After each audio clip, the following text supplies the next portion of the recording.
Ludo game కు బానిసగా మారి అప్పుల పాలై యువకుడు ఆత్మహత్య చేసుకున్నాడు. బంజారా హిల్స్ పోలీస్ స్టేషన్ పరిధిలో ఈ ఘటన జరిగింది. మహబూబ్ నగర్ జిల్లా సర్వ మండలం జక్లేర్ గ్రామానికి చెందిన 23 ఏళ్ల గడ్డమీద వెంకటేష్ బంజారా హిల్స్ రోడ్ నెంబర్ 14 లో ఉంటూ ఓ కెఫేలో గార్డెనింగ్ పనులు చేస్తుండేవాడు. కొంతకాలంగా ఆన్లైన్లో లూడో గేమ్తో పాటు కొన్ని బెట్టింగ్ యాప్స్ కు బానిసగా మారాడు. దాదాపు 6 లక్షల దాకా అప్పులు చేశాడు. అప్పులు ఇచ్చిన వారి వేధింపులు తట్టుకోలేక 2 రోజుల క్రితం ఆత్మహత్య యత్నించాడు. దీంతో స్నేహితులు నిమ్స్లో చేర్పించారు. చికిత్స పొందుతూ చనిపోయాడు.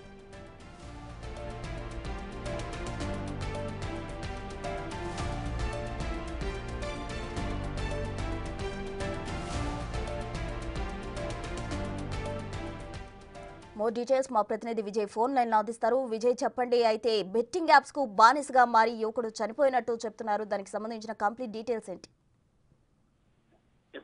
అయితే ఈ లూడో గేమ్ కు సంబంధించి అతను ఈ లూడో గేమ్ లో ఆన్లైన్ బెట్టింగ్ ద్వారా సుమారుగా 5 లక్షల రూపాయల వరకు కూడా ఈ యువకుడు మోసపోయినట్టుగా తెలుస్తోంది. ఆ 5 లక్షల రూపాయలు పోగొట్టుకోవడం కోసం ఒకసారిగా భయభ్రాంతికి గురైనటువంటి యువకుడు ఒకసారిగా ఆత్మహత్యకు పాల్పడ్డారు. అయితే గడ్డమీది వెంకటేష్ గా యువకుని గుర్తించారు పోలీసులు. అయితే ఒక యాప్ లో ప్రైవేట్ యాప్ లో లూడో గేమ్ ఆడుతూ, అంటే అవతల ఉన్నటువంటి వ్యక్తితో పాటు ఈయన కూడా బెట్టింగ్ చేస్తారు ఆ గేమ్. సో ఆ నిర్వహించినటువంటి ఆ ఆటలో తిను ఓడిపోయినటువంటి 5 లక్షల డబ్బు నష్టపోవడంతో విషం తాగి ఆత్మహత్య చేసుకున్నాడు. అయితే ఈ వెంకటేష్ ది మహబూబ్ నగర్ జిల్లా నర్వ మండలం జాక్లేర్ గ్రామం అని కూడా పోలీసులు అయితే గుర్తించారు. అయితే 4 ఏళ్ల క్రితం యువకుడు వెంకటేష్ హైదరాబాద్ కు వచ్చి ఒక కేఫ్ లో తోటమాలిగా పనిచేస్తాడు.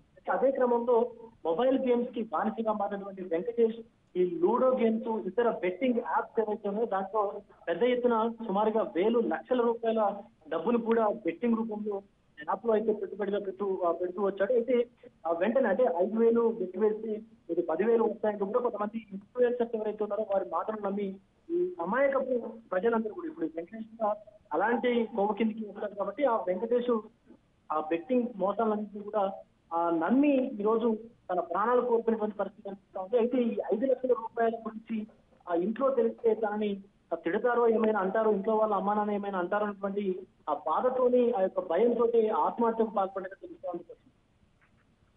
Right Vijay, thank you.